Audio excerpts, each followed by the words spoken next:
This is Hugh Ballou. Here's a restream of a live panel as part of our clergy leadership series. You can get the whole series at Clergy Leadership Live, clergyleadership.live. So enjoy. This is a panel of clergy on self-care. Get the live feed started, because we'll pick up people at we've had almost 5,000 views of the webinar. I had 1,000 people respond to the message for today. Some will watch it now, some will watch the replay. And so here we are. Greetings. If you're just tuning in, this is a series that we started on November 18th as a clergy empowerment series. We've expanded to include all faith leaders, ordained and unordained, in any religious tradition. We're faith-based leaders. And so we're talking about the issues that we as leaders in the faith communities are facing today, wherever we are and however we lead. It's not about political positions or religious doctrines. It's about who we are as our God has called us into Christian service, wherever we are and however we've been equipped for that. So I'd like to introduce the panel. We've had 9 presenters, and we're doing panels of 3 to 4, just so we can dig into some of the themes. Today's session is just an open forum discussion about some of the themes around self-care and things related to self-care. And as far as my opinion counts, these are 3 of the top influencers that I know to encourage clergy. And they all have a focus on supporting female clergy because there's different sets of challenges. So let's start with Shannon Parish, a little bit about who you are in your background and why do you see self-care for faith leaders as being important? Well, my background is that I was raised in a denominational church and then served in that church my entire life. There's nothing I enjoyed more than serving in the church and helping people. So I've done everything from janitorial all the way up to becoming a co-pastor in a church that became what we learned was called an after pastor position. And that was when the previous pastor has had a moral failing, and we inherited a church in severe emotional crisis. And that was our introduction into being senior pastors. And that was quite the odyssey. In 1997, I started a Pastors' Wives and Women in Ministry community online. It was the first of its kind. It was mentioned in Time magazine in 2007. And it was all denominations, which gave me a bird's eye view of common problems and issues that pastors' wives are wanting to talk about, dealing with, felt that they finally could have somebody to hear them out. And it was an education that was quite unexpected. So in answering to how self-care matters, I think a great deal of the pain and the chaos and the trauma that happened in our experiences as senior pastors and then pastors taking care of a traumatized congregation would never have happened if I had known how to take care of myself better and known my own value and how to set boundaries properly and how to encourage other women as well with what they were dealing with, because it was quite devastating. So self-care is very important. If you don't give it to yourself, you have nothing to give. Absolutely. And you have the joy of babysitting how old? She is 3. And oh, lots of joy. So little happy sounds in the background or no bother, yes. And quite a happy thing to have. So Kathleen Panning. And so Shannon, where are you beaming in from today? Colorado. And you had some snow. Oh yes, and some very bitter cold weather. It was minus 8 degrees yesterday. It was 6 degrees this morning. So we're having a heat wave. Oh my, but it's not warm enough to melt. And so beaming in from South Carolina, we have Reverend Kathleen Panning. Kathleen, tell us a little bit about your background and why this topic is near and dear to your heart. Well, I'm going to do a slightly different kind of introduction.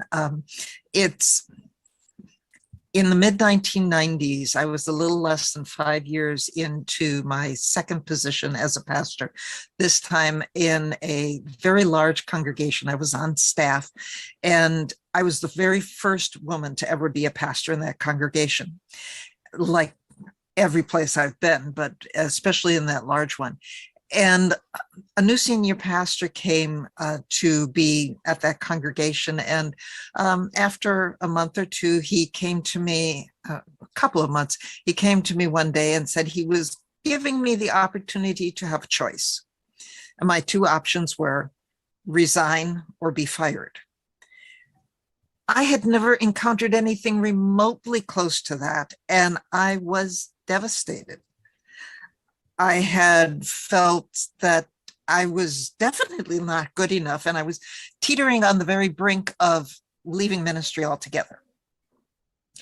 I sought out a coach and a mentor, and through working with them, began to realize that my value is not pinned to everybody else's opinion or how they think of me in ministry. And that allowed me to go on and serve for 13 years in a team ministry with my husband, and we are still happily married, which is a challenge when you're in a team ministry. I mentored 14 seminary students for 2 years each through their first 2 years of seminary. And since retiring when I was ready, I have now had for 4 years my own live internet radio show, which recently I found out has reached people on every single continent except Antarctica. Few too many penguins and not enough people there.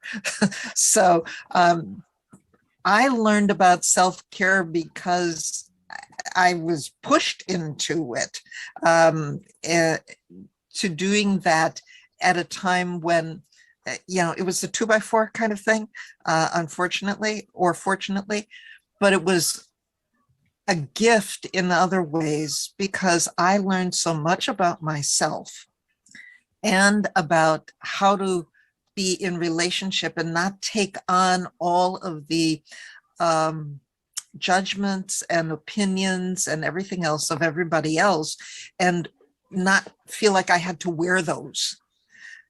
Most of us have grown up in a time and a day and age where we're valued by the grades we get, by the status we have, and all of those kinds of things. And I fell into that. And that can be extremely devastating. And to this day, I remember exactly where I was and what was going on with one of my mentors after hearing for a couple of years, actually, that, what somebody else says is their opinion and their judgment. And it doesn't necessarily mean anything about me. But I remember sitting in a group of people and coming to the full realization that my value is a given from God.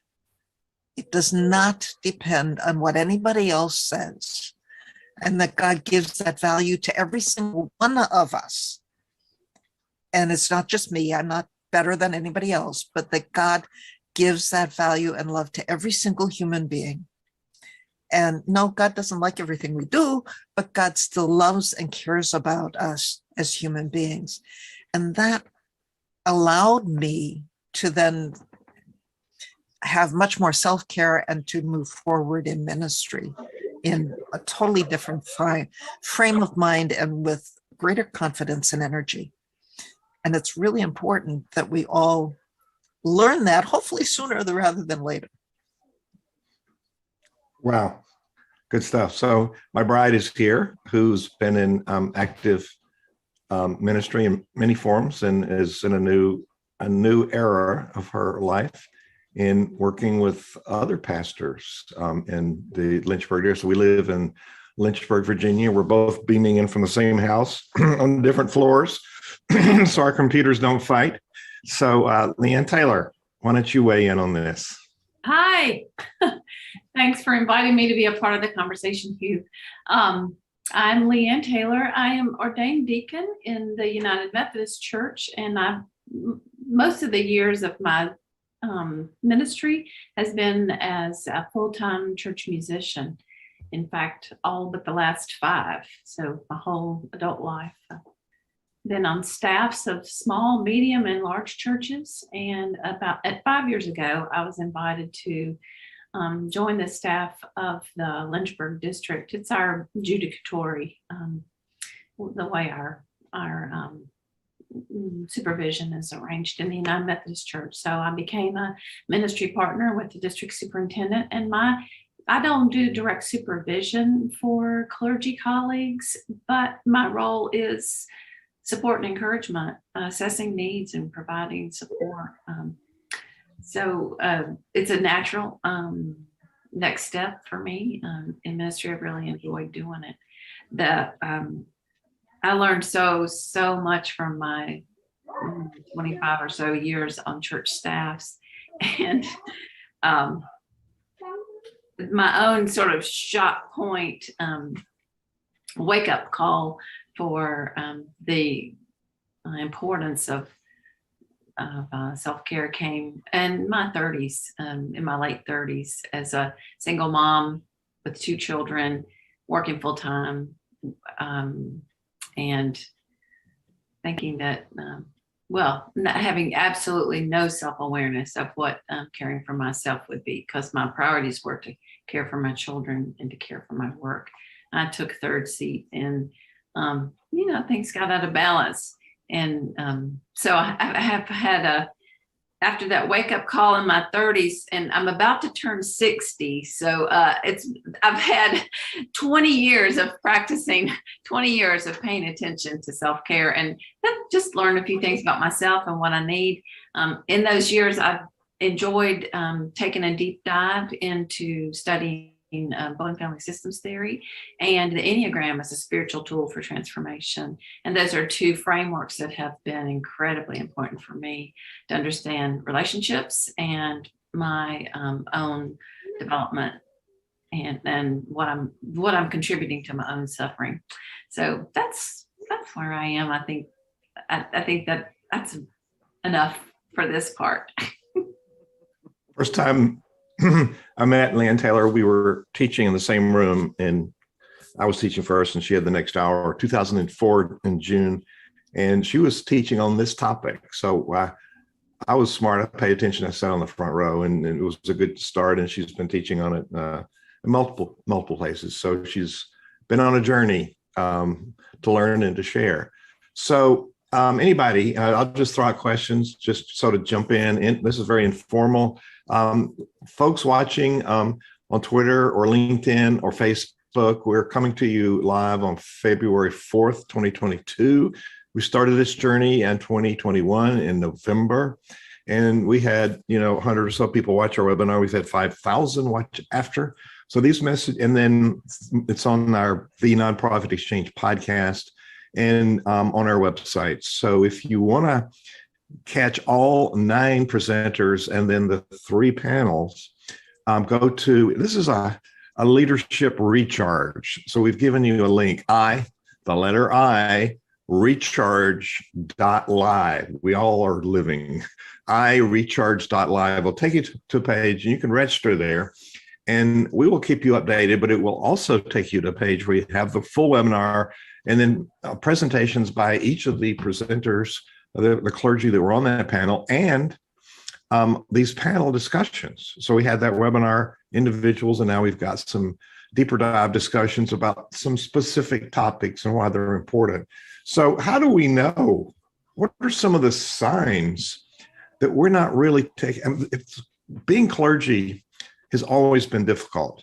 In the current times when there's so much anxiety in the culture, so much division in the culture, it pays a price for those leaders in the trenches, especially clergy who are first line. We're out there with the medics. You're out there taking care of people in a very different way, and it can be very stressful. So what's one of the signs that we're not attentive to caring for self? The first thing that popped in my mind is that we feel we are personally responsible for everybody else's outcome and their emotions. Why do you think it is, Shannon? I think that we are actually trained that way. We're trained to respond to teachers and to parents in a certain way. And we have not been taught how to set healthy boundaries when we're little, or how to explore and learn and grow on our own. We're not encouraged that way. We're told to do what we're told to do and to not ask questions, because then you're considered rebellious. And then when you start serving in a church, you are there because you love people and you want to help people and serve people. So you're already setting up yourself as a person who wants to help everybody become better. But if you don't understand the balance of the difference between co-enabling people and serving them with wisdom, you're going to end up in a lot of trouble. Yeah. One of the things I find is that being in ministry and like you, Leanne, I've served all size congregations, from two very small rural congregations to the big congregation, and then one in between size, and city, rural, suburban type of areas. And the pressure is always the same. Do more. There's always somebody more to visit. There's always another meeting to plan for. There's always another phone call to make. There's always more. And until we can learn, like you said, Shannon, set healthy boundaries. And part of that is learning to say enough already, even no at times, or at least no now. And no, I can't start another program. No, I can't do another Bible study. No, enough for today. And to realize that, the needs are there. People can be very needy and really want you. And there are times where they definitely need us. That's very true. But I've run into the temptation and fallen into the trap of just giving more and more and more. And finally, there's nothing left. Sure. And either get sick or depressed, not sleeping. Any of those things can come as a sign that we're really not taking care of ourselves. Family issues, all of those things come up. There is such a huge pressure to dress perfectly, carry yourself perfectly, be the best musician, the best singer. I even had somebody tell me, you're the pastor's wife. You should sing better than the rest of us. And I'm like, got to be kidding. You just ruined my experience. This pressure that certain clothing is not allowed, or certain hairstyles or makeup, or heaven forbid that your child should run around with a transformer toy because,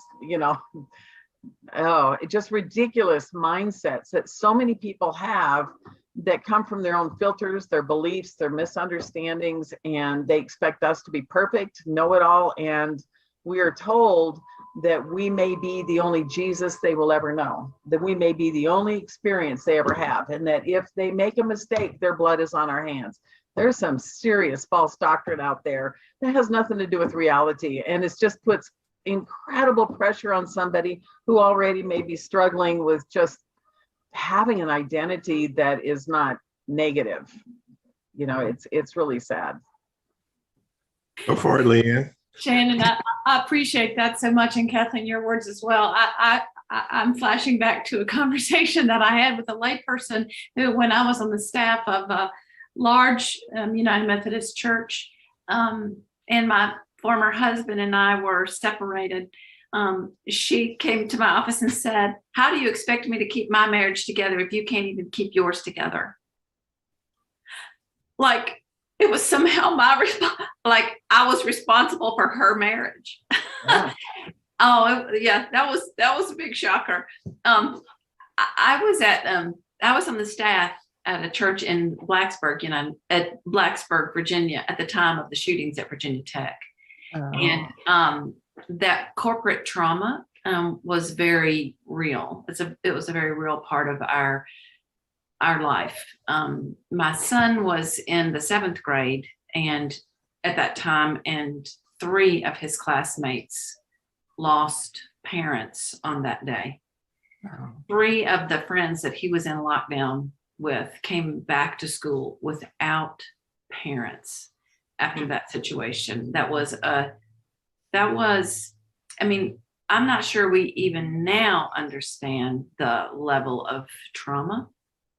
And at the time, we just went into shock. And I remember hearing from mental health professionals at that time who were caring for the caregivers in our community, that they studied the response of the people in Oklahoma City after the Oklahoma City bombing, and said that 18 months after the bombing in Oklahoma City, at 18 months after, there were the most attempted suicides, depression, divorces, this kind of traumatic changes. And like clockwork, 18 months after the shootings at Virginia Tech, I remember sitting at my desk with my head on a Monday morning, with my head on the desk at work, and not knowing what to do next, and weeping, not knowing what to do, and having no energy whatsoever to do it. And my office door closed was a place where I could just, I guess, be honest with myself. That was a wake-up call for me. And I did know enough to know that this was a sign of depression. It was not the first episode of depression in my life. In fact, the previously had been around my divorce. So I knew my own signs, and they were red flags. But I think clergy need to be particularly attuned to their own body signals for depression. Yes. Has your eating changed? Your sleeping changed? Have you lost interest in the things that give you joy? And do tears come frequently and unexplained? And, in your own body's signals, have you given up? Have you stopped with no energy to do things? Are you drinking more? And particularly, are you sort of doing that behind closed doors where other people can't see? Are there other substances? Are there other activities that you are trying to hide from other people? Is it use of the internet or inappropriate use of the internet, accessing pornography, those sorts of things? None of that is bad. It's just a sign. It's a sign that you're in a state of depression and you need to get help. Leanne, you mentioned Bowen systems and Enneagram, both of which you've done extensive study and continue to do study. So any illumination from those systems about what's been highlighted about systems and opinions and cultures that impose things on us that are not fair or we shouldn't accept? That's a great question. My first thought is that it's the boundaries. This is the family systems theory helped me understand differentiation of self and being enmeshed with another person emotionally. And when we're enmeshed, we're not separate. So this person can have their opinion and say it. That doesn't mean I have to own it or allow it to shred my own opinion of myself. But if we're emotionally enmeshed and I don't know where I end and the other person begins, then that is a self-destroying or can be and I think now that I understand Enneagram, I think it's ego destroying. But so I think that a boundary of where I end and the other person begins, and differentiation of self. Their thoughts are not my thoughts, and I don't have to take them on. They're allowed to have them, but I don't have to be a sponge and let them come into me. I think in terms of the Enneagram, let me think about that some more. If I get inspired, I'll throw it in. Well, all three of you have been clergy spouse. Two of you have been co-pastor. Leanne's been on the same staff as a former husband. Speak about, continue a little bit and talk about the unique challenges with either clergy spouse or working in tandem with another clergy spouse. For me, that was, it gets coupled with the whole being a female pastor dynamic in there too. I mean, there's the tension where people wanted me to be just the pastor's wife and not the pastor as well. And, what were those expectations? Letting people even, having people even see me as basically equal in what I do and who I am to what my husband is. And even though I had more years of experience as a Lutheran pastor than my husband did, because he came into the Lutheran church after we got married. He had been a pastor in another denomination, but he came into the Lutheran church after we got married, and as a pastor. And so I had many more years of experience as a Lutheran pastor than he did. But to be seen, it was hard for people because they still weren't used to having a woman pastor to even accredit me that position. And so that was one struggle. And then the constantly working together. And my husband and I are very different. And so his style is very different. His approach is very different. But the neat thing was that when we met with the church board, the church council, if I felt something different than what my husband was saying, I said it. And so they could see different pieces, and even that we disagreed, but agreeably, and that gave them permission to also disagree at times and to see different positions and not have to be polarized by it. So there was a real benefit in having both of us on the same team when we worked together like that. So there was the struggle of being, considered equally a pastor, as well as the benefit of working and having people see how he could work some things out. So what was the strength for you to be able to do that in a culture that really supports groupthink or some, this common, hey, this is not what we believe. So you were sort of contrary to what some of the customs have been. So what was your inner strength to be able to do that? A lot of that came from my training and work as I went through a process early on in the team ministry of being what's called an option process mentor counselor. So it's a mouthful, but it's not really coaching, but it's a lot of the things are very similar to the Bowen systems, thinking and way of doing things. And so I had learned to differentiate myself. I had learned that I have strengths and gifts to give, and I wasn't just going to swallow that and become a nobody in the midst of somebody else. And I know the gifts that I have to offer in ministry. So part of it was just having that inner strength and inner resilience to be able to do that. And the training of how to share that in appropriate ways. Who else wants to jump in here? Well, I'd kind of like to go mention the family systems bit, because the family that I grew up in, my family of origin, my dad was an adult child of a very angry, addicted alcoholic who was very abusive. And I didn't find out a lot of this until I was older. But in my family, I was the scapegoat. And how that transformed in ministry was I just became the martyr to at least make sense of why I was always at the receiving end of things.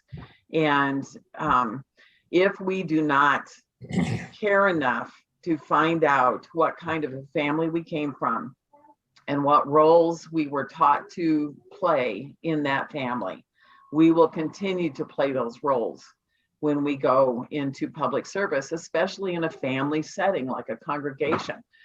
The assumption that everybody else is better than me or less than me, that I have to control the behaviors of other people, or that I have to please everybody at all costs, including myself and my own dignity or values. These dynamics filter into how we approach ministry and how we think about them. And if we are unhealthy when we step into it, then we're setting ourselves up for a problem.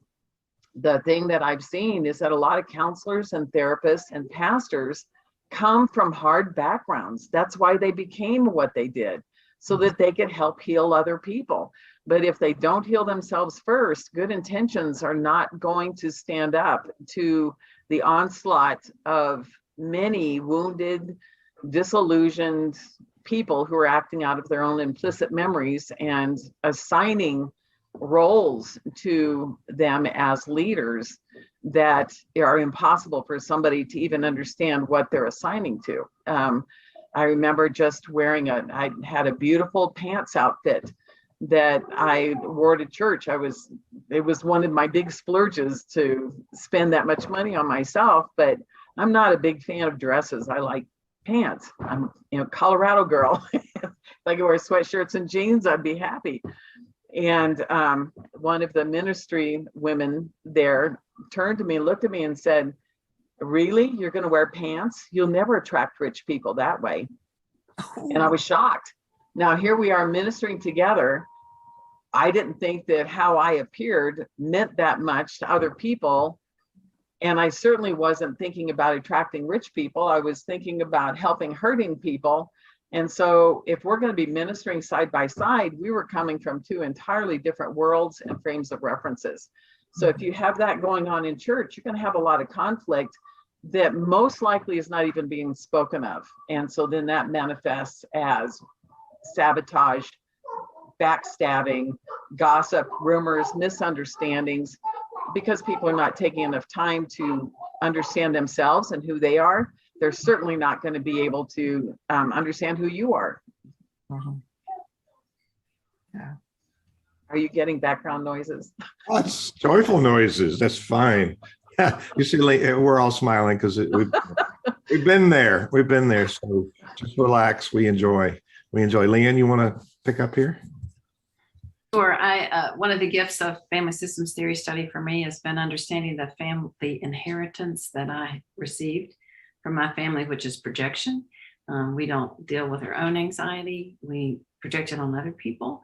My parents did it. The pastor that I worked for 12 years did it. And I was in it for so long, I couldn't see it at all. I couldn't see, nor could I understand my role or my complicity with it. I was raised by an alcoholic, very high functioning alcoholic, who I'm really proud to say at the age of 75 did a new thing with an intervention in our family. My dad became sober and lived another 17 years, clean and sober, went to meetings every week for the rest of his life. So I know that people can, it doesn't matter how old you think you are or how ingrained you think the patterns are in yourself or your family. This study bears so much fruit, and it sets people and families free to function freely in wholeness. And it can set whole systems free when the people who lead practice. So as long as I've been studying family systems theory, which is over 10 years now, it's been that growing in self-awareness of projection, my own projection of my anxiety onto other people, and understanding the role that I play when other people project their emotions on me, and that I too I have a role in that codependent relationship, and that I can take a stand in love and help the behavior and the behavior pattern end. The thing I love about systems theory is there's no blame. There's only taking responsibility, and that's freeing. I love that. There's so let me give a reference point here. people that aren't familiar with Bowen family systems theory, it's Bowen, Murray Bowen, Bowen. And if you find a book by Roberta, Roberta, Roberta Gilbert, anywhere you buy books, any of them are good. I personally recommend, what's the one on? Extraordinary Relationships? Yeah. Or- Yeah, Extraordinary Relationships, as she's revised it. It's a good place to start. And each person here is referred to Bowen systems. It's more, for me, it's been more self-awareness and that learning about self. And as we all know, we can't change anybody else. We have to change ourselves. So if you're just tuning in anywhere, this is a program of the Center Vision Leadership Foundation. We support leaders everywhere, and our motto is transforming leaders, transforming organizations, transforming lives. So what role do clergy play? And we get focused on events. I remember Lutheran pastor Edmund Steinley saying we get so focused on worship, we exclude God. So how do we keep ourselves focused on what's important, and how do we focus on, not what people demand of us? So how do we equip ourselves to focus on what's important and define what's important? Anybody want to weigh in? I think the very first thing is noticing. If I'm not noticing my own thoughts, my own emotions, my own reactions, then I'm not going to notice anything that's happening around me either. I'll just be reacting to whatever the stimulus is. And when I notice that I am feeling defensive and that I want to fight to make my point, then I'm more interested in being right about something, not finding a solution. I'm feeling attacked in some way. I'm feeling that I am lesser than. I'm fighting by some very shaky rules that have nothing to do with love. They have everything to do with law. Are you good enough, or are you not good enough? And we all perish by law-based standards. And so, but if I don't notice the repetitive phrases and words that I say, the maybe repetitive negative emotions that I'm feeling, heaviness or pressure, if I'm not leaning into a conversation when somebody's trying to share something with me, then I'm being preoccupied with myself and what I'm going to get out of it, which is being right in the situation rather than getting a beneficial outcome from it. And so I will often ask myself, wait, because I'm noticing maybe a certain implicit memory might have risen up and I'm wanting to defend myself. And I'll go, wait a minute, is that what they said? And that gives me an opportunity to say, okay, let me get this right. Is this what you're saying? And I can repeat back to them, this is what I've heard. And then they can clarify. Just that slowing down and clarifying what is being told to me by somebody else, or what I'm trying to explain, did that make sense, or do you understand where I'm coming from, allows them to give feedback. And it's not about being right, and it's not about winning somebody over or being looked up to as the almighty, that you have all the answers. It's really caring about learning together and growing together. And so something I may say often is, now, wait a minute, is this about me or is this about them? And then it helps me to not be quite so anxious to jump in there and save them or to give my answers, because I'm still working through my life of, if I have half a century behind me of behaviors that were programmed into me by my birth family, it's going to take me a while to get over all of this. And not beating myself up and not being covered by shame is the first thing that I have to address. And I can't address that if I don't notice what's going on inside of me. I like what you say about noticing, Shannon. One of the other things that is helping me is that I'm doing some work with a new field in psychology called positive psychology, working with Shazad Shamin, who is out of Stanford University, and his what's called PQ, or positive intelligence types of things. And one of the things he talks about 10 saboteurs, 10 ways that we sabotage ourselves. And the one that we all have, that, what you're talking about, Shannon, a lot of it comes from that primary saboteur, which is judgment. We judge ourselves, we judge others, we judge situations.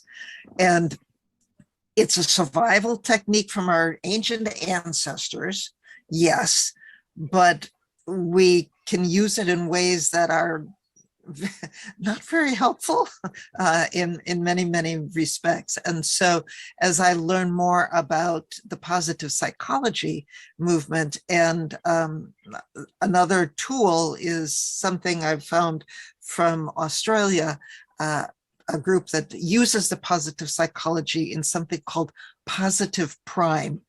And they have studies that show that watching, it's something you watch on video, on computer, for even 3 minutes a day can help to begin to rewire our brains to more positive thinking in just 3 minutes a day. And it can last for like 6 to 8 hours.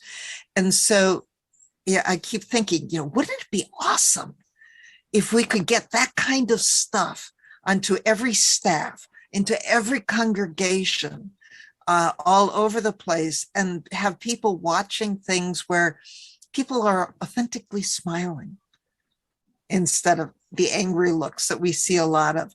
And, the potential that's there for that. And the more I do of it, it helps me through a day, especially when there's things that are stressful. And, the times of stress in ministry are many. They come daily and hourly. And I know as a woman in ministry within the Lutheran Church, I was ordained 10 years after the first women were ordained. And so there was a lot of pressure to be not only as good as, but better than my male colleagues, to even be thought to be as good as. And I remember that even in seminary, that kind of pressure. And so, to get rid of some of that stuff, to be able to be introspective and to listen and to be aware, to have that more positive look into life can be so refreshing and so helpful in getting through anything. It's another way of understanding ourselves and other people, and that allows me to have more authentic and caring ministry, healthy ministry for other people. What are you thinking, Leanne? I love that PQ. My colleague in ministry, my district superintendent, practices PQ and recommends it highly. So that's something I want to study. And I would love to know what that source is for the positive images. I'd like to see that. If you can let us know somehow what that is, that would be wonderful. Just so much of what I heard just rings true. I love what Richard Rohr says: if it's true anywhere, it's true everywhere. And it's just been wonderful to hear the wisdom from these colleagues and to hear true ringing through. That noticing, it was a game changer for me. And realizing that I am not my thoughts. There are neural grooves in my brain, conditioned from years of repetition. And I am not the thoughts that run on continuous loop, which is projection of my emotional anxiety onto someone else. And to be able to see it, to create some space around it, notice it, have compassion, and release it. It's never been, I can't self-control myself to do it. There's no amount of willpower, but having some objectivity that, oh, there goes that loop again. I see you. And then to choose a positive. It's a complete game changer. Thank you, Kathleen, for that. I can't wait to see that Positive Prime resource. Thank you. So I love just that reinforcement of everything I've been studying from what you all have been saying. Just to let you know, that is an affiliate link, but people can get a 10-day free trial for Positive Prime and test it out themselves. So that's a really neat thing. So we will, those watching the webinar can get it. I'll post it on Facebook. If you're watching on the webinar or on Facebook, I'm monitoring Facebook questions or comments. Please share as you feel free. Part of my way of working out my own systems and thoughts is writing, doing podcasts, and reaching out. And just because I'm a leader, just because I teach systems doesn't make me exempt from falling into the patterns of dysfunction. Or, many times we as leaders set up problems, and then how we handle them makes them worse, especially when we're anxious about it. And so we tend to underrate support systems, like having a coach.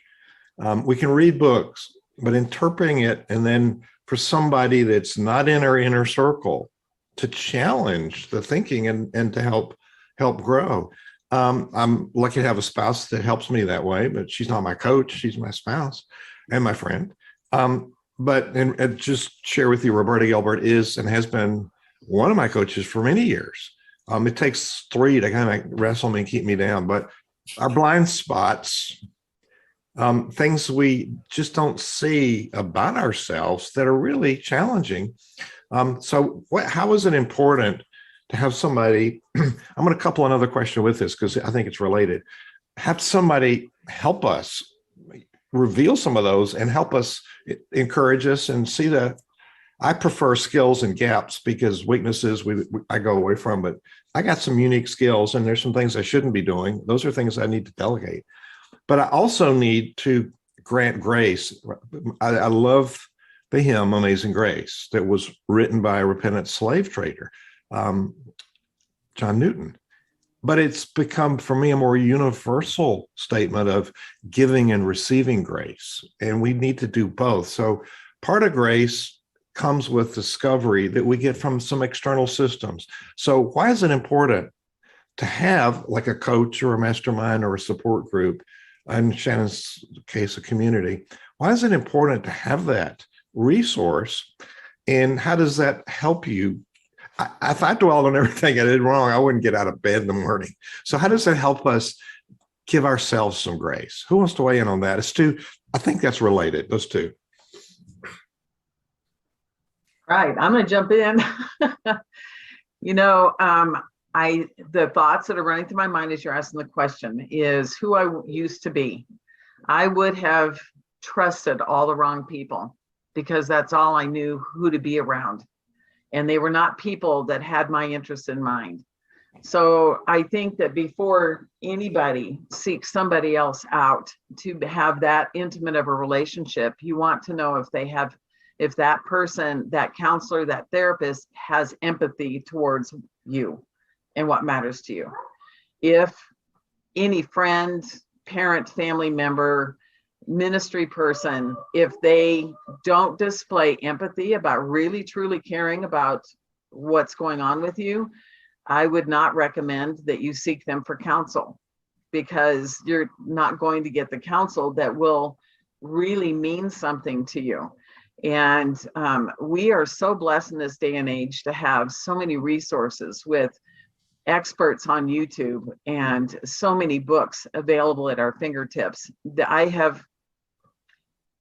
am so grateful. I wouldn't be anywhere near where I am right now if it wasn't for all the authors and speakers and therapists that are already on YouTube that I didn't have to pay for, because part of going through crisis is usually financial crisis, and the last thing you can afford is a very expensive therapist. So where are you going to get your answers from? You're going to get your answers from books and renewing your mind and listening to channels on YouTube that are going to give you the wisdom you need and the insights into your own behaviors as well as other people, and to encourage you to then by all means invest in yourself with a strong team of counselors, coaches, health coach, therapists, or whatever, or somebody that you know that they really care, and that there is a common goal of growth, not being right, but that having growth is they want to continue to learn, because you're going to need to talk back and forth, and it will go on for quite some time. So you need to find a safe place, and that safe place is making sure that there's empathy towards you. What jumped out at me, you had a lot of good points, but one thing, you chose to use the word invest in self. You know, we sometimes think it's an expense when really it's an important investment. Thank you for that. Who else? I'll add to that. I've been very fortunate to have been part of a couple of support groups at various times in my ministry. And the last one that I was a part of was while I was in a team ministry with my husband, and the congregation was going through a very divisive time. There was a member of the congregation who was actually suing the congregation over where someone was buried in the church cemetery. And so it was a very difficult, very stressful time to walk that fine line and not become part of the problem and part of the division in the congregation. And so this was a support group for clergy, and it run by a woman who is also a spiritual director and a therapist. So I was very fortunate to be a part of that group during that time. It was very critical. And since then, I do some coaching with women, and the mentoring I did with the seminary students ended up being a lot of that same sort of support. And we all need that. Shannon, you talked about, self-reflection at times. Sometimes we need a mirror from somebody else to help us see who we are and what we're doing, and to do that in a loving, non-judgmental way. And that's what I strive to do with people I work with.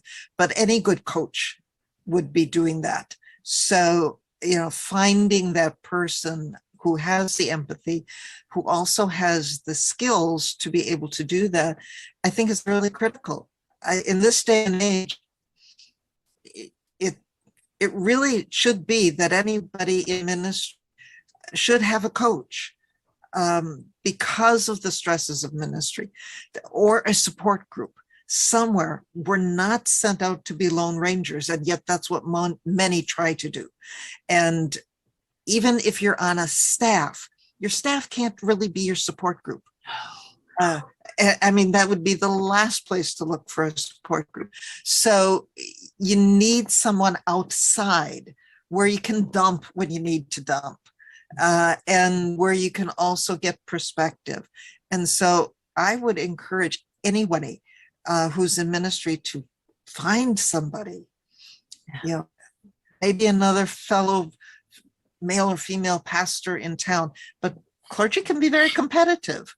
And it's sometimes very difficult to share with somebody else in town how you're feeling and what's going on and the struggles you're going with. So you need to reach out for a coach. And it is an investment in yourself. It's also an investment in your ministry. It's because we can't do good ministry when we're in internal conflict within ourselves and feeling all alone out there.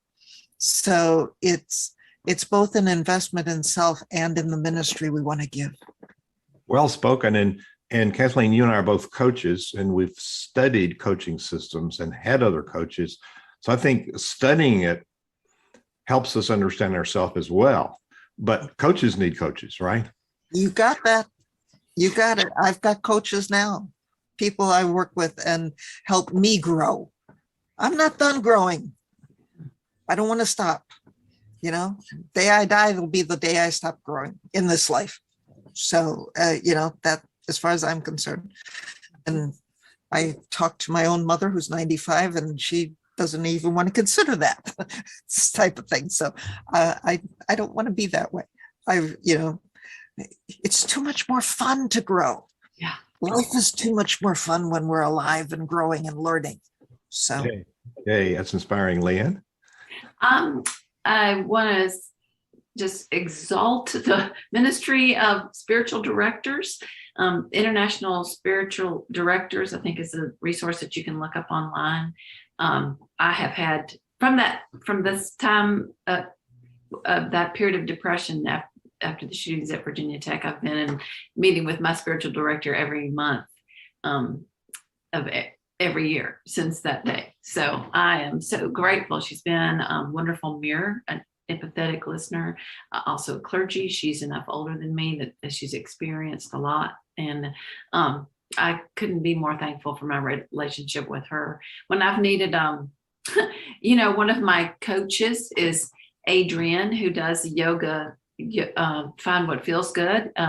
Adrienne, I can't think of her last name, but she's on YouTube and getting into my body and and processing as in a physical way. Anxiety has been a wonderful coaching and a way for me to learn to get into my body. I think we can forget that we are animals and that our muscles can actually process the adrenaline that we have in our systems. And so a physical coach has been helpful to me. And that's been Adrienne. Find what feels good with yoga.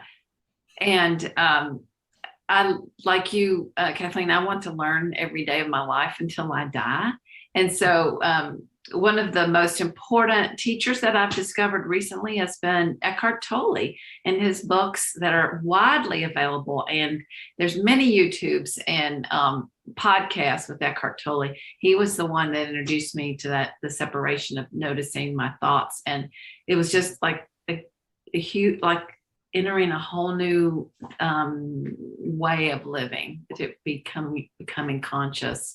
And for me, my Enneagram study with the Institute for Conscious Being with Dr. Joseph Howell has been life-changing. And that's where I encounter a group that's dedicated to, it's people mutually dedicated to learning about themselves. And we do monthly online meetings, and then 3 times a year get together in person. And that has just been incredibly important. And let me say, completely outside of my work with anyone in church. And I can just show up as me. I don't have to be anybody's. I don't have previous relationships with any of the folks that are seeking together. So that's been really liberating for me. And I think that we're made for relationship. I think we humans are created for relationship. And the best way to learn is in a trusting relationship with someone else. And I know firsthand she's very, very focused and diligent, faithful to her learning. I think it's also fair to mention that we learned from Father Richard Rohr in a daily epistle, which makes me go look up words and want to go back and read the scripture and say, oh, that's what it really said. So he's challenged my thinking. And then we read the daily lectionary. And that's challenging to read all the parts of the Bible, that not just the ones you want to read, but the ones that come along and say, oh, I didn't ever read that before. Maybe I did, but I didn't really read it. So I want to point out these panelists today are very focused on self-care, very focused on continual learning, and they are profound listeners. I don't know whoever said this, I can't trace the source, but listening is so close to loving, you can hardly tell the difference, which is such an important part of ministry, such a part of relationship. So Bob had thrown a question out. He said Shannon answered it, but I'm going to pose it anyway. It's being put on a pedestal. He didn't say that, but I said that. So clergy are seen as authorities on scripture, on coaching, or whatever. People tend to put clergy, even though there's challenges, that the unique challenges that female clergy have, there's still people that say, oh, you're the authority. And we've all been hurt by leaders who have disappointed us. So how do we give ourselves, I'm going to go back to the grace thing. How do we do make mistakes? How do we give ourselves grace? And how do we face off to this thing? You're the expert in scripture. You're the expert in theology. I don't know anything. And maybe you're a class above me. So there's all kind of things that go on. So how do you equip yourself to be present in a culture that has assumptions that aren't really consistent with what you want. I think that as a leader, you resist drinking the Kool-Aid of the accolades and thinking that you have all the answers. That's not what you're there for. You're there to teach people. And if leaders set themselves up and never admit to their own human tendencies, and they set themselves up as total experts in things, they're also setting themselves up for direct attack about where they fail. And I ran across a website a few years ago where this person set them up as judge and jury over all these wonderful, wonderful men and women who have devoted their lives to serving others by highlighting all the things that were wrong according to this person. And I remember going through so many emotions as I'm looking at this list of shock and could that be, and no way, and just so disturbed by it. And then I thought, wait a minute, what's wrong? Who set him up as judge and jury over these people? And if this was true, what can I do to alert or to help people understand who they go to for instruction? And that was the key. We have to teach people how to notice what's going on in themselves, what to look for as far as empathy or narcissistic behaviors are, to understand what kind of fruits, good or bad, that they go for, because it's the fruits that we're supposed to judge, not the people. God judges people, but we're to be discerning and understand what's being produced by them. Is what they're talking about manipulative? Is it self-serving? Are they trying to point you in a direction that is to glorify themselves or somebody else rather than you growing and you becoming the best you that you can be? Simple little tools that we don't teach. And if we don't teach that as leaders, we need to be very careful, because it will come back on us that we're supposed to have all the answers, and it could be very ugly as far as that goes. So teach people how to discern and how to be wise in their own ways and to make better decisions. And you do that by judging yourself first in a healthy way, so that you can go, and it's like this is how it feels when you are angry at somebody, or are you really sad, or are you depressed, or are you fearful? How, are you hurt? What's really going on? And helping them to identify their emotions and their experiences so that they can ask better questions. One thing, in addition to what you're saying, Shannon, that I've found to be really helpful to help that pedestal tendency and to not be put up there as much, is to admit what I don't know. Yes. And to say, hey, I'm learning more about this. I don't know the answer to that. And sometimes, I'll try to find out, but many times I don't know, and to be vulnerable, to share our own feelings and our own emotions and our own struggles with some of this. And no, we don't have to dump on everybody. That's not appropriate either. But to be able to share, they're not there to take care of us, but to be able to share, I struggle with this kind of thing, or this is a time when I felt angry. This is a time when I did, in very appropriate ways, to be able to share those things. But one of the healthiest things that I found is saying, I don't know, this is something I struggle with too. And it keeps me human. When I shared my story at the beginning of our time together here, I have found in sharing that story, which I did not share for decades, about leaving that congregation because I was afraid of being judged. But sharing that story has opened doors. It keeps me human. It helps people realize that ministers have feelings too, things that they experience, I experience. And so that kind of thing in addition to all that you said, Shannon, is really can help knock that pedestal down a whole lot, maybe even eliminate it. But there are clergy who like to build their own pedestal. I got to admit that. And they love being the authority. They love being in control. And that's not healthy, because when they leave, usually there are pieces to pick up, and you have a congregation that doesn't know how to do anything on their own. And that model is not a healthy one for ministry.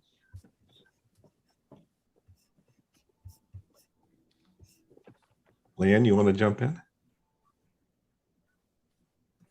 The Kool-Aid image was good. Don't drink the Kool-Aid. About that I am on any kind of pedestal. The way I've heard it said, which I really appreciate, is don't believe the worst things that people say about you, and don't believe the best things. You can bet that if you do, you're contributing to the own, to your own downfall, because the mighty are brought low and the low are lifted up. So it will happen. And the higher the pedestal, the further the fall. Shannon? If you're struggling with knowing your own worth as it is, to have a congregational member turn to you and look at you with this look that you walk on water, it could be very intoxicating to want to believe that look. But that's a look of hope, and that's responsibility.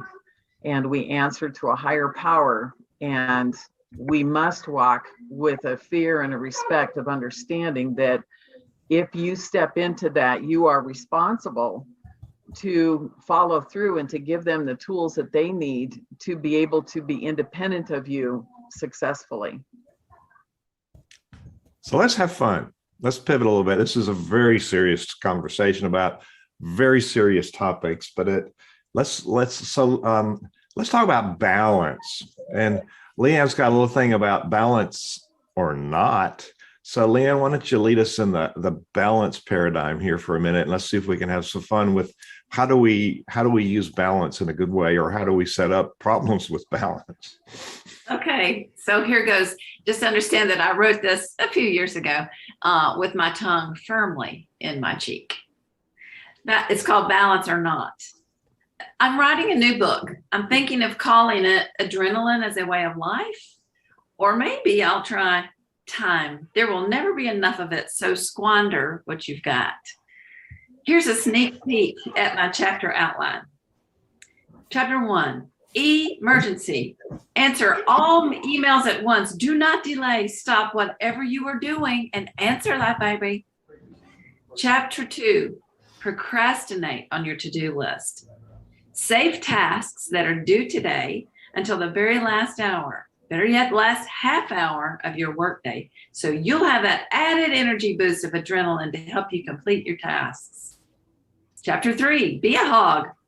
Hog the copier. Put off using office machines until the last possible minute. Never mind if your colleagues need them. Chapter 4, under-prepare for meetings and rehearsals. When you're under pressure for meetings or rehearsals, you'll find out what you're really made of. Can you fly by the seat of your pants? Are you great at improv? Can you fake it in front of a group? Chapter 5, procrastinate on group projects. Careful planning is overrated. Panic provides lots of energy for the task. It's contagious too. So if you can get other people panicked about a group project, just think of all the energy. Chapter 6, don't organize your stuff. The last minute search for materials provides a great panic push just when you need that extra shot of adrenaline. Chapter 7, run. Don't walk, run. Run to the workroom, run to the bathroom, run to your car, run yellow lights. Heck, run red ones. That gets everybody excited. Chapter 8, do one more thing. Do one more thing before you leave. That will ensure being late. Chapter 9, shallow breathing. Be sure to keep your breath short and rapid. Mimic panic breathing at all times. Remember, you don't have time to take a deep breath. Chapter 10, run late. Show up at the last minute, or better yet, arrive late. Increase everyone's anxiety and adrenaline level. Chapter 11, yell. Yell at everyone when you're running late. If there's no one there, yell at the empty house. Yell at the other cars. Yell under your breath or right out loud at anyone or anything that gets in your way. Chapter 12, fast. Who has time for meals? Don't eat. Being hungry increases your discomfort level and decreases your functioning level, which will force your adrenaline to kick in and do its magic. When you do eat, gorge on foods that are bad for you. And you must eat in the car while driving. No time to take out the trash? Never mind. That's what the back seat is for. Chapter 13, blame. Blame other people. Blame your life situation. Blame your ex-husband. Blame the traffic. Blame the stoplights. Blame your mother. Blame the alarm clock. Blame anything or anyone you can think of for anything and everything. Chapter 14, calendar schmalender. Don't bother double checking your calendar for appointments. Better yet, don't even write them down in the first place. If they really need you, they'll call you. I wrote this as a joke in a particularly busy season in my life and shared it as a staff meeting, a church staff meeting, as a way of apologizing to my colleagues for my hyper anxious state of being at work. I wish I could say that those are fictional. They are probably exaggerations, and I wish they could say they were fictional, but they are based on actual truth of how out of balance my life was at that time.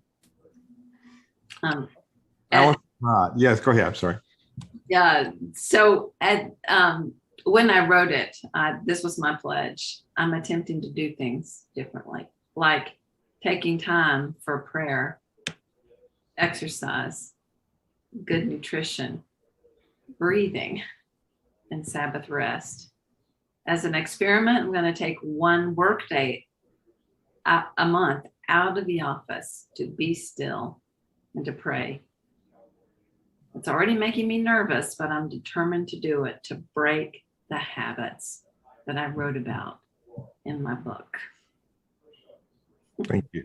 That's anybody. I'll just want to talk about balance, and then I want to come and ask you about how people find you and why they should look for you.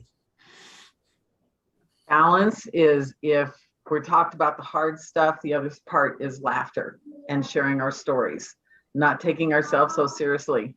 When I had the community was very active on Sarah's tent, people had so much fun sharing really funny stories that happen in the church. The funniest stories I've ever heard of a human doing is in a place where they're supposed to be so perfect. And I thought we really do need some books of just the funny stuff that happens in churches, but we laugh so hard. They coined a phrase. One of the pastor's wives said, I've got Snicker spit all over my screen because you're trying to be quiet and not let people know that you're being so funny and you're spitting at the screen. And there was so much healing, just laughing and sharing our stories. And people, ladies would go, I thought I was the only one that had happened to. Let me tell you my story. And that was fantastic. Balancing of the hard stuff versus the good stuff is just being able to laugh about this stuff. Yeah. As you talk about that, it reminds me of a couple of things. There is I'll call him a troubadour. He is United Methodist, and I'm blocking on his name at the moment, who has at least used to go around doing some singing. And he has one song that he recorded about, I guess it's based on somewhat of a true story about how, about a revival that came upon a very strict congregation in Pascagoula, Mississippi, when a squirrel got loose inside the church. And It is hilarious. It is absolutely hilarious song. And there's a musical that was produced a number of years ago, actually two different ones, called Church Basement Ladies and Church Basement Ladies 2.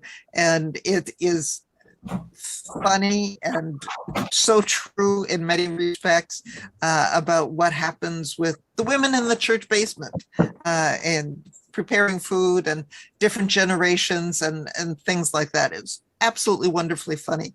And you start talking with any pastor about weddings, and it can be, the things that happen and the problems and the mishaps and everything that comes with a wedding. And at the same time, they can be some of the most tense and uncomfortable things to deal with. But to be able to see that lightheartedly and to see the humor in that, and even once in a while with a funeral, that kind of thing, there can be some really wonderful light moments with that. So yeah, telling those stories and keeping them alive, and even humor from the pulpit. When I grew up, you didn't dare tell a joke in the pulpit. I mean, absolute, that was, that's sin, you're going to be struck from heaven or something like that. But sharing a funny story, sharing something that's humorous. God created us to laugh. Laughter is part of God's gift to us. And so we need to do that, and it's healing, and it helps to balance out some of the other things that you're there. And Shannon, when you talked about people being put on a pedestal or a pastor who can walk on water, when people say that to me, I say, yeah, I can walk on water, but it's got to be frozen. And I slip on that and fall usually. So never was really good at ice skating. So that's my walking on water. And in the South here, most people understand ice is not a good thing. So, Yeah. So anyway, that's my 2 cents with some of that balance. Well, the entertaining song is Ray Stevens, Mississippi Squirrel Revival. So, it's he sings all the parts. So it's funny.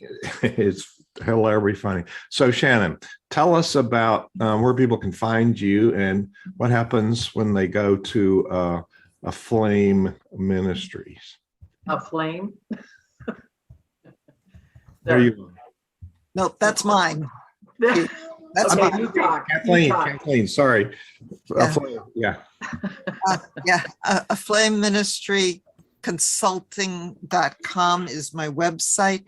And you might find that there's some alligators in your life, and you can find out a little bit about that there. There's also on the homepage now, there is a free gift for some 5 little videos, actually there's 6, that I have done called Parables from Nature.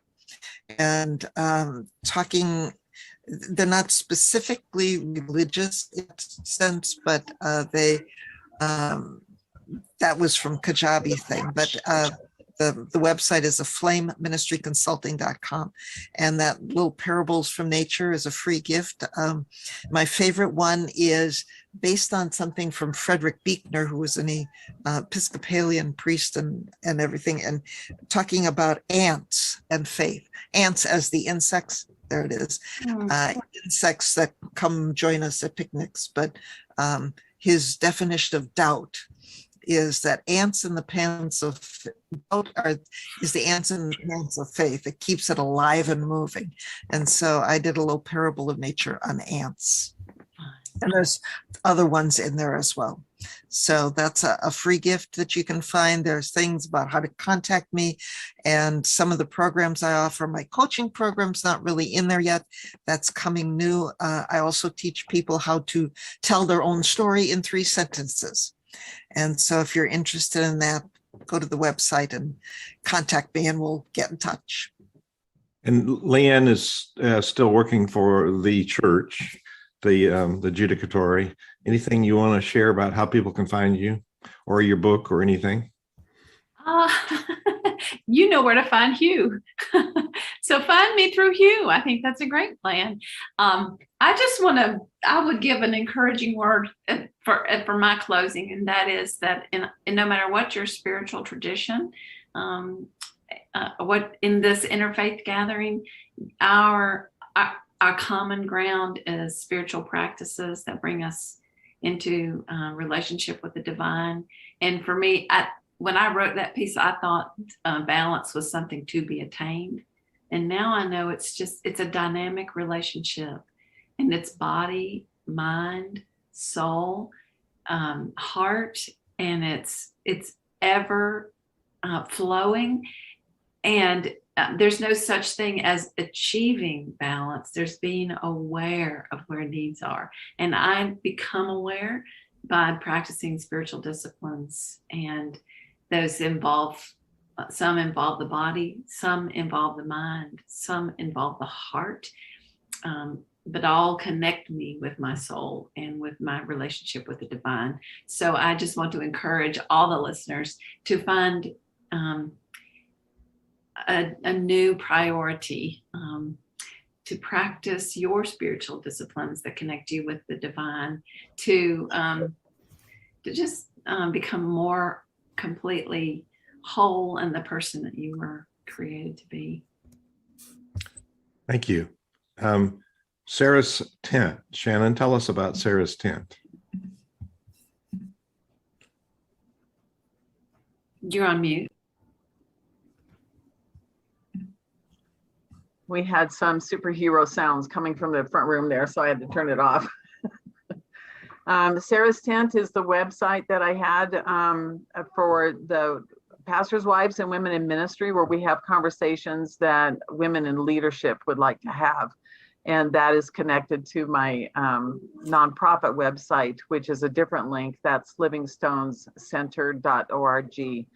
And in Sarah's Tent, we have conversations together. And then we're also talking about how to be good leaders. For the past 11 years, I've taken what I learned online with Sarah's Tent and have in person had groups with women using the skills and the things that I learned online in working with people of so many different faiths and opinions, and created community in person. So I also teach those lessons of what I've learned through that website as well. But it's stirring conversation and facilitating normalcy of, sorry about that. She's just saying what the rest of us wish we could do. Uninhibited is blessed. So Sarah's Tent with an S, it's apostrophe, but you can't put an apostrophe in a URL, SARAHS tent.com. And then you click there, will lead you to the Livingstones. Yeah, they're both connected together. That's smart. So this is a program of Center Vision Leadership Foundation. And our community is the online community for clergy and nonprofit leaders. You can find that at nonprofitcommunity.org.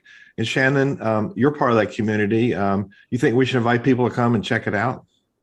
Absolutely. It's incredibly helpful not only to hear, again, other people's stories and their struggles, but somebody is always coming up with a solution or a question that I wouldn't have even thought of that has been invaluable. And so I really enjoy the synergy of people talking and solving problems together and learning the nuts and bolts and all the tiny little details that you need to know in having a vision for a nonprofit or having a nonprofit of all sizes. Well, thank you all for being here. You can, if you see this, you want to see the rest of them, go to iRecharge, letter I, recharge.live, and we're living. So iRecharge.live, you can see this and others, and the nonprofitexchange.org. This will be part of that series as well as an audio podcast and a set of videos for each one. So we invite you we offer opportunities to learn and to grow and to get and share various ideas in Center Vision. So like Leanne said, there's, she's taught me there's more than one right answer, but let's not do like Shannon said, it's not right or wrong. let's learn to grow and learn to explore and learn to talk about the topics that are difficult. You plural have inspired me today, and there will be people watching, and people continue to watch. So thank you for the gift that you've all shared, the multiple gifts with people in faith leadership. And by the way, as a parting shot, Bob Hopkins says, thank you for alerting me to what the back seat of my car was really for. Well, thank you. This is a journey for clergy and faith leaders. So iRecharge.live, get on the list, find out what's coming next. So thank you for being with us today. And three wise ladies, you're just so profound in your thoughts. So thank you for being here and sharing. Thanks for having us. Thank you. Thank you, Hugh. That was a replay of the live webinar. If you want to replay it, it's letter I, recharge. It's time to recharge. iRecharge.live. If you want to check out the Center Vision community, it's nonprofitcommunity.org. Nonprofitcommunity.org. Please share this with whomever you like. Have a great day.